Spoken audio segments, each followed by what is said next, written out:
예, 고맙습니다. 여러분 반갑고 고맙습니다. 인간의 본성 10주 공부를 하겠습니다. 10주는 아리스토텔레스의 행복론을 좀 읽어 공부를 해보도록 하죠. 자료가 24페이지짜리니까 좀 길어요. 이것을 1차 시와 2차 시에 숨가쁘게 나눠서 중요한 것만 설명을 할게요.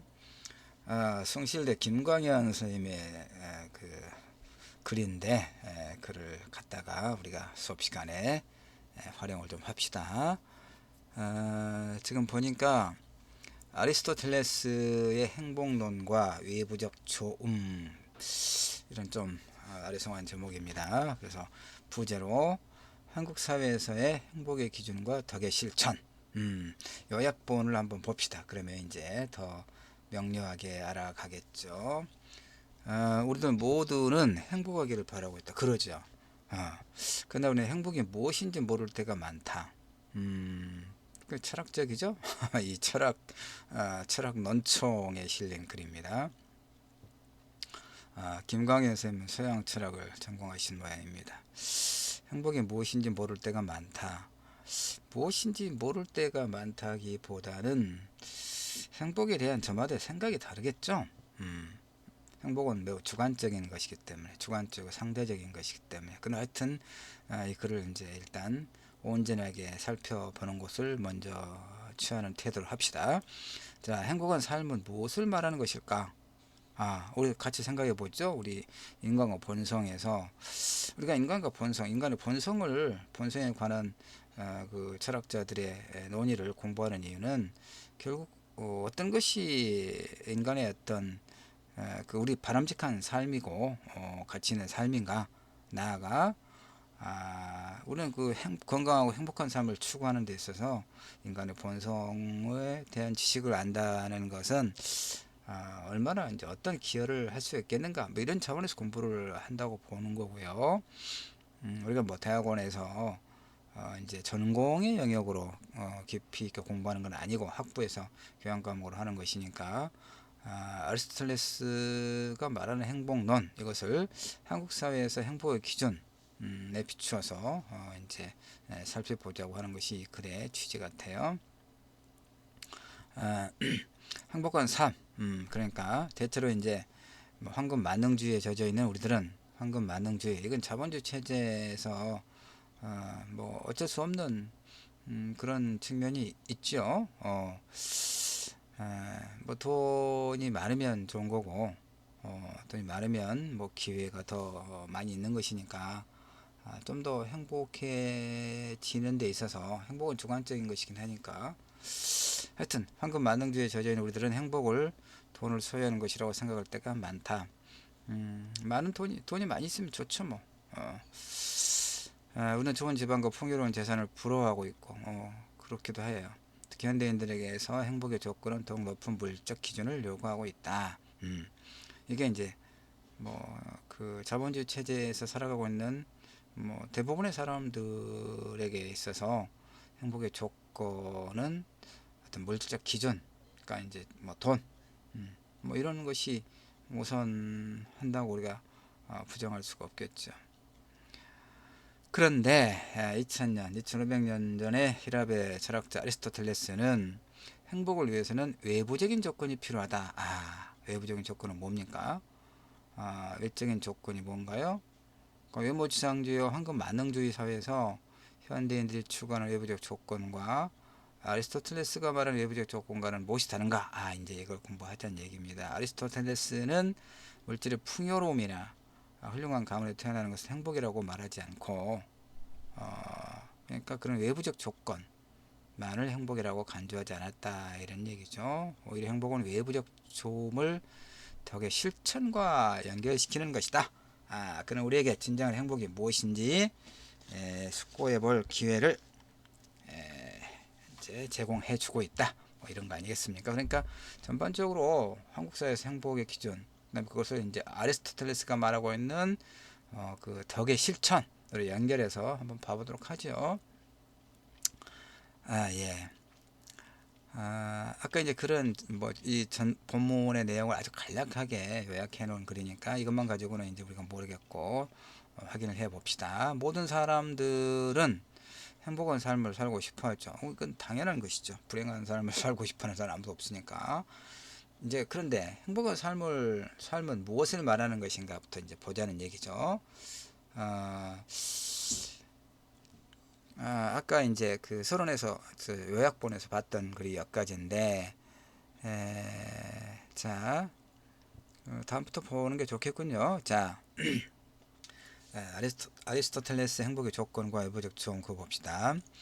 어떤 사람들은 재산이나 명예를 행복이라고 말하고, 이것도 이제 하여튼 재산이나 명예를 행복이라고 말한 게 아니라 재산이나 명예가 행복의 어떤 그 요소 중에 매우 중요한 어떤 요소다 이런 뜻이겠죠. 어떤 사람들은 건강을 행복이라고 말하고, 근데 이제 이것도 어떤 사람은 재산이나 명예가 행복이다, 또 어떤 사람은 건강을 행복이다라고 말하는 게, 그렇게 말하기보다는 이게 다 같은 거죠. 건강해야 되고 재산이 있어야 되고 사회적 명예가 있고 존중을 받고 그러면 행복하다고 우리가 생각할 수, 일단 그렇게 말할 수 있겠잖아요.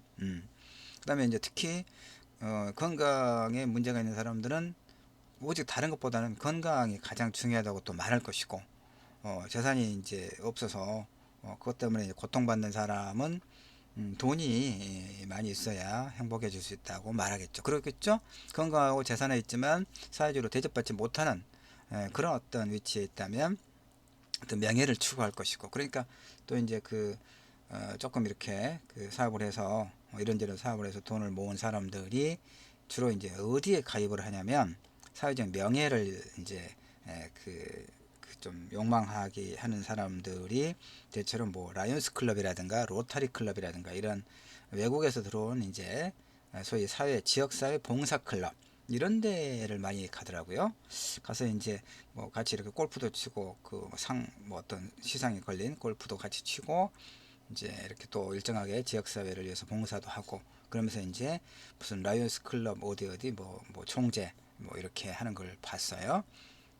뭐 그걸 내가 비난하는 거 아니에요. 그냥 그렇다는 거죠. 예. 그다음에 지식이 이제 좀 부족한 사람들에게는, 학력이 좀 부족한 사람들에게는 높은 학력을 갖고 있는 것을 욕망하겠죠. 그러니까 결국은 행복의 조건 속에서 사람들은 각자 다양한 그 어떤 그 처지 상황에 있잖아요. 그러니까 그 각각의 상황에서 결핍된 거, 그러니까 건강이 필요한 사람은 건강, 돈이 필요한 사람은 돈, 사회적 명예가 필요한 사람은 명예, 뭐 어떤 그 학력, 지식이 필요한 사람들은 또 그런 것들, 그러니까 가장 결핍된 것이 채워지면 더 행복하겠다라고 보겠죠. 그런데 이제 객관적으로 본다면 뭐 재산도, 명예도, 건강도, 그다음에 또 누군가의 사랑, 이런 것이 골고루 갖춰져 있으면 매우 행복할 것이다라고 우리가 생각할 수 있겠죠. 그렇습니다. 근데 이제 하여튼 제가 이제 이 교수님의 글을 읽어가면서 이 글의 해석과 더불어서 내 생각을 또 이제 이렇게 덧붙여서 이야기를 좀 진행해 나가는 거죠. 하여튼 개인마다 그 행복의 조건들에 대해서는 서로 다른 차이가 있지요. 근데 이 모든 것들이 각자에게 좋음이게끔 해주는 원인이라고 볼 수 있다. 그렇죠. 지금 내가 이야기했던 것이죠. 행복은 개인의 서로 다른 가치관에서 비롯되고, 그 주관적이라는 얘기예요. 그렇다면 아리스토텔레스는 행복에 대해서 어떻게 말하고 있는가?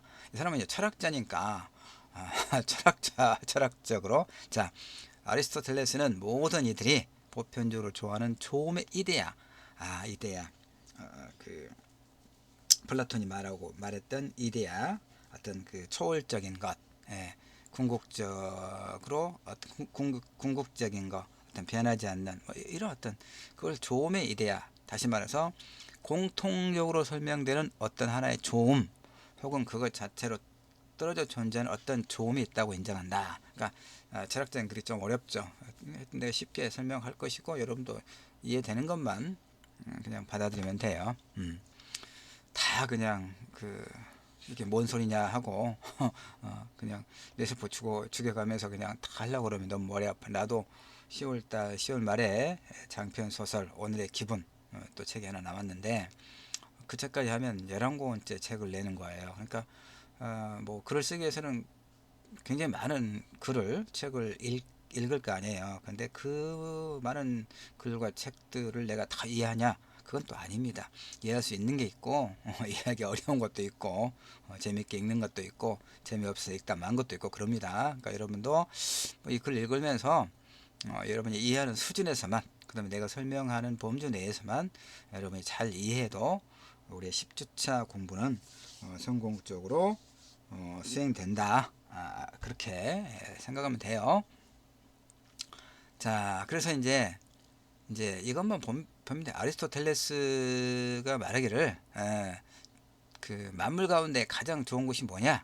조음 자체다.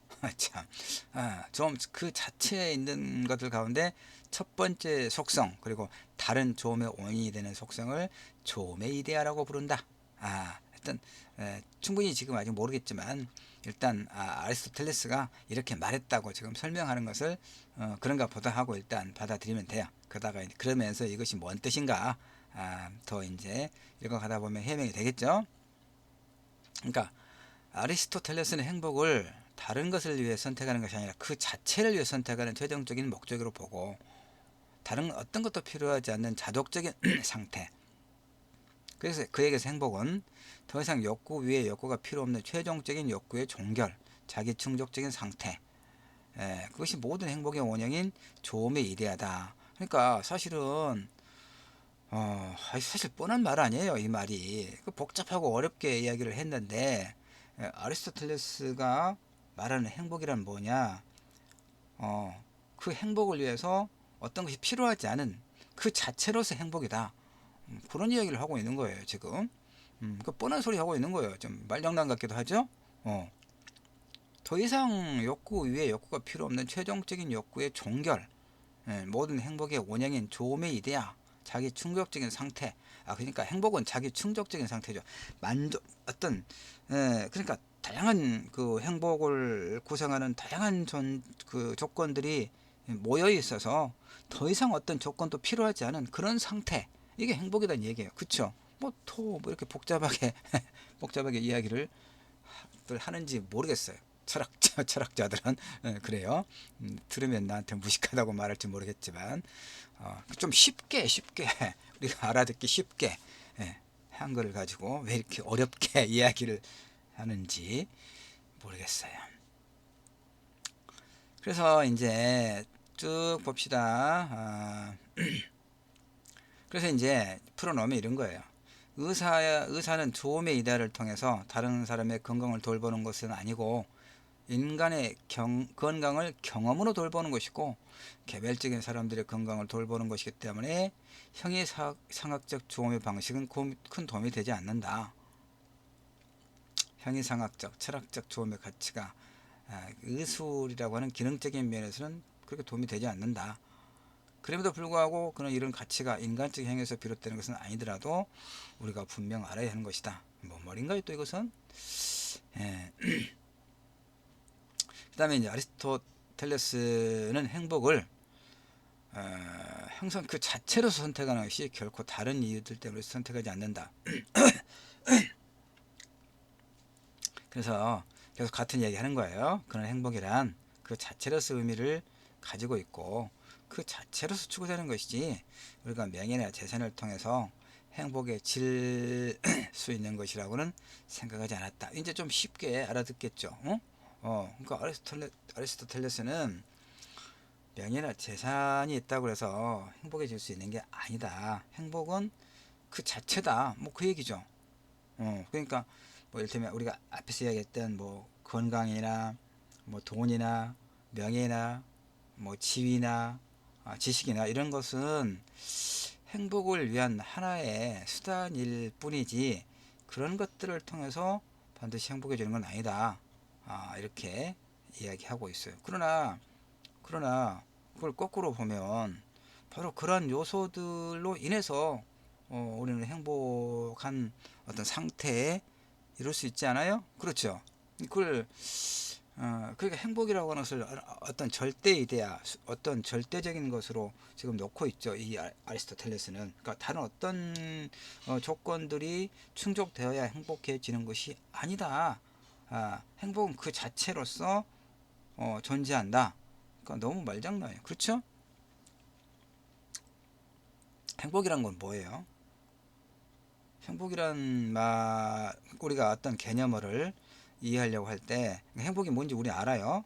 근데 설명을 하고 하면 좀 답답하죠. 그럴 때 행복의 반의어가 뭔가를 찾아보세요. 뭐예요? 상대어, 반의어가 뭐예요? 불행이죠. 그럼 불행을 설명해 보세요. 이것도 우리가 알죠. 그러니까 행복은 뭐냐? 불행하지 않은 거. 이거 행복이라고 말할 수 있겠죠. 굉장히 쉬워요. 우리가 행복이 뭔지도 알고 불행이 뭔지도 알잖아요.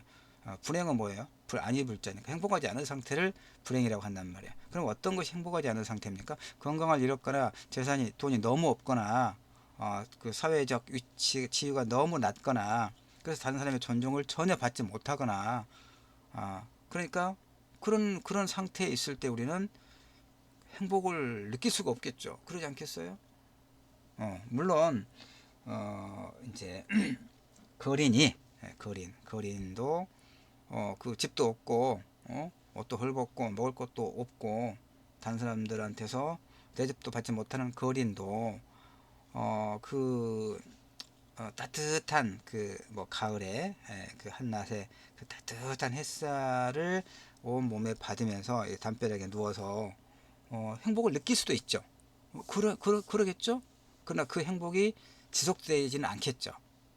어느 순간 우리는 참 기쁘다라고 생각할 때가 있어요. 행복을. 그러니까 이제 나 같은 경우 그건 뭐 지금 이제 지난 학기부터 비대면 수업을 계속 하니까 그 답답하고 상황이 좀 다르긴 한데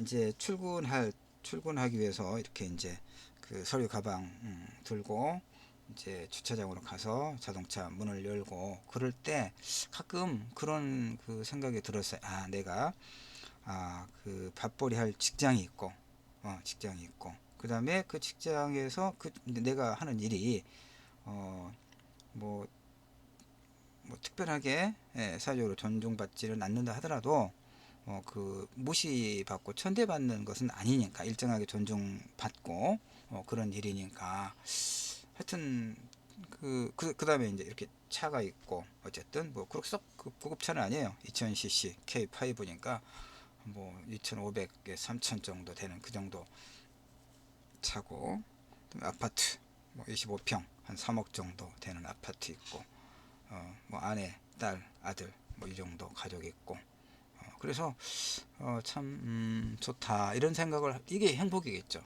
이제 그렇게 생각을 이제 그런 여러 가지 조건들이 지금 있으니까 갖춰져 있으니까 나는 행복감을 느꼈던 거죠.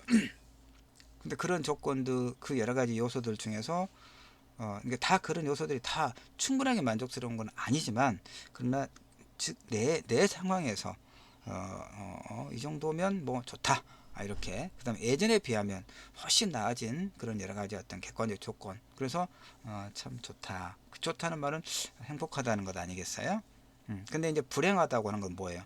그 여러 가지 어떤 조건들 중에서 어느 하나가 혹은 한둘이 대단히 결핍되어 있으면 내가 좋다고 생각을 하지 못할 거 아니에요. 그러겠죠. 그거예요.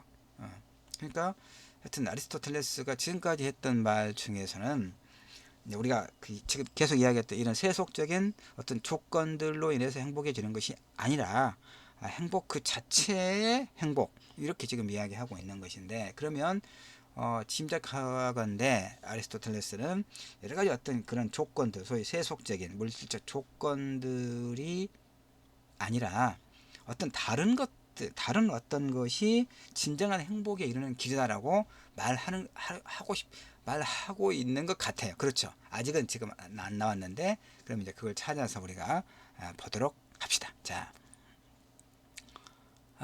여기서 이제 아리스토텔레스는 우리에게 내가 아닌 다른 존재자들의 조음은 어디에 있을까? 그러니까 나 말고 다른 사람들은 그러니까 다른 사람들은 무엇으로 인해서 행복을 느낄까? 이렇게 질문을 바꿔봐도 되겠죠, 편하게. 그래서 이제 답은 또 뭐라고 이야기하냐면 각각의 존재들에게서 좋음은 각자가 맡은 일을 열심히 하는 유적 기능. 아하. 그러니까 눈의 좋음은 눈의 기능을 발휘하는 보는 것에 있고 두 다리의 좋음은 문제없이 걷는 것에 있다. 그러니까 달리 말해 눈은 사물을 보기 위해 존재하고 두 다리는 걷기 위해 존재하고. 그러니까 눈이 제 기능을 다하고 다리가 제 기능을 다하면 그 자체가 행복하다 이 말이겠잖아요. 그럼 눈을 그러면 눈이 뭐 사고나 하여튼 다쳐서 한쪽만 보인다거나 두 눈 다 보이지 않는다거나 두 다리가 뭐 굉장히 불편해서 한쪽 다리만 어떻게 이렇게 한다거나 두 다리 다 이렇게 하지 못한다거나 그러면 어때요? 불행하겠죠 일단. 물론 그 상태에서도 행복을 느끼는 순간이 있겠죠. 왜 느끼지 못하겠어요? 나를 사랑하는 누군가가 내 곁에서 애정을 갖고 나를 지켜봐 줄 때 그런 상황 속에서 우리는 행복을 느끼겠죠. 다만 그것이 그 행복이 24시간 1년 365일 지속되느냐의 문제가 있겠죠. 그러니까 자신의 기능을 제대로 수행하지 못하면 좋은 것이 아니다. 즉 행복한 상태가 아니다 이런 얘기예요. 그러니까 식물은 광합성을 통해 푸른 빛을 내며 잘 자랄 때 좋은 상태. 그러니까 인간은 뭐예요? 뭐 건강, 그다음에 이제 명예, 그다음에 어떤 뭐 사회적 지위나 명예, 지식, 그다음에 뭐 그 재산 이런 것들, 그다음에 사랑하는 사람들, 그다음에 좋은 친구들과의 관계 이런 것들이 골고루 갖춰졌을 때 우리는 가장 행복하다고 말할 수 있지 않을까요? 일단 나는 세속적인 사람이어서 일단 그렇게 생각합니다. 그러니까 아리스토텔레스도 결국은 같은 말을 하고 있지 않나요? 이렇게 생각하는데 여러분은 어떻습니까? 그래서 이제 아리스토텔레스는 인간의 고유한 기능은 다른 동물처럼 본능에 따른 욕구가 아니라 이성이라. 뭐 히랍의 철학자들은 다 이성을 강조했죠. 인간의 이성. 그래서 인간의 고유한 기능은 이성을 현실에 반영하고 실천하는 것이다. 그게 뭐냐? 구체가 덕을 발휘하는 것은 인간의 조음을 구성하는 것이다. 답이 나왔네요. 이제 아리스토텔레스가 강조하고자 하는 게 뭐냐? 덕이다니요. 덕을 실천하는 것, 이것이 행복이다 이런 얘기. 그러니까 재산이 아무리 많고 건강하고 뭐 사회 지위가 높아도 사회적인 어떤 덕성을 발휘하지 않는다면 그 사람은 어떻게 우리가 행복하다고 말할 수 있겠느냐, 뭐 이런 얘기 아니겠어요? 그러죠? 나는 그렇게 지금 읽고 있습니다. 자, 그래서 아리스토텔레스는 행복을 최상의 조음으로 보고 그렇죠. 동시에 인간의 기능이 무엇인지 파악하고 이를 행하면 행복이 가능하다. 그게 뭐예요? 덕성을 베풀으라고 말해요. 덕을 실천한다. 이 말이에요. 덕이 뭡니까?